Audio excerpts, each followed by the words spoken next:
and enter the words, breaking the silence. And if you enter those 3 words, what will come up on your screen is a collection of testimonies of the Israeli soldiers who were in Gaza.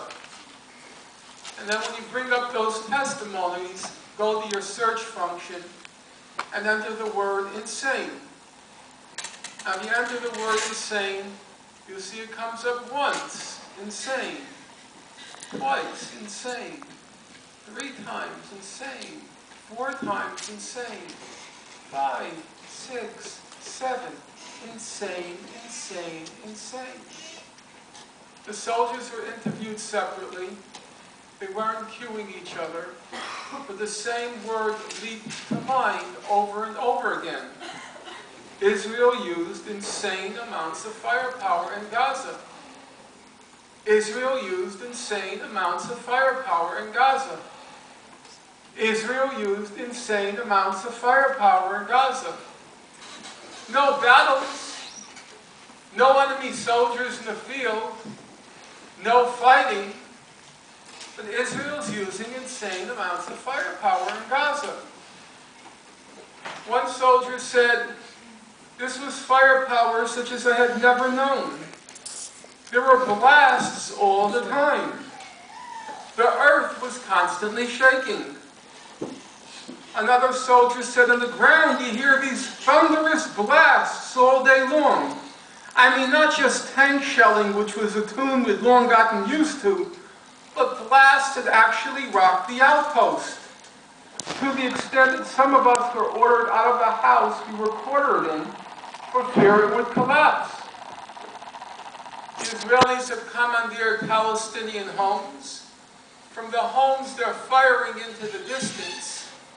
But these insane amounts of firepower are making the ground underneath them shake, and they're told to leave the houses because the houses will fall on their heads. So what did happen in Gaza? Actually, the soldiers themselves came up with the most telling metaphors. One soldier said, "It felt like hunting season had begun. Sometimes it reminded me of a PlayStation computer game."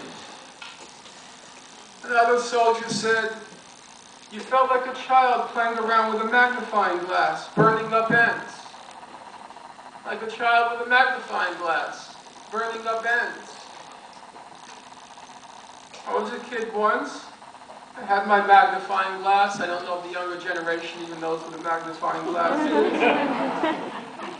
I'm too busy with your gadgets. Took the magnifying glass, focused the rays of the sun on the ants in the anthill, turned the ants into crispy critters. I'm not particularly proud of it now. But I wasn't so delusional even as a young boy as to think I was engaged in a war with the ants. In fact, the soldier's metaphor was quite perfect. Among Israel's weapons used in Gaza was white phosphorus.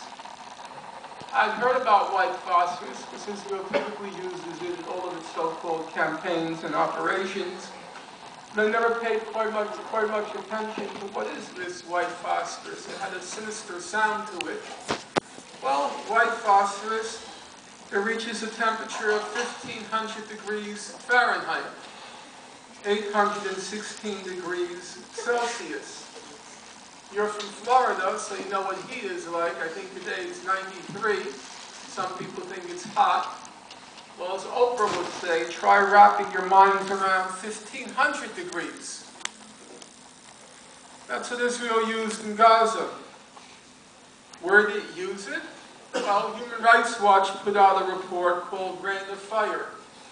And it said, and now I'm quoting Human Rights Watch, Israel repeatedly exploded white phosphorus munitions in the air over populated areas, killing and injuring civilians and damaging civilian structures.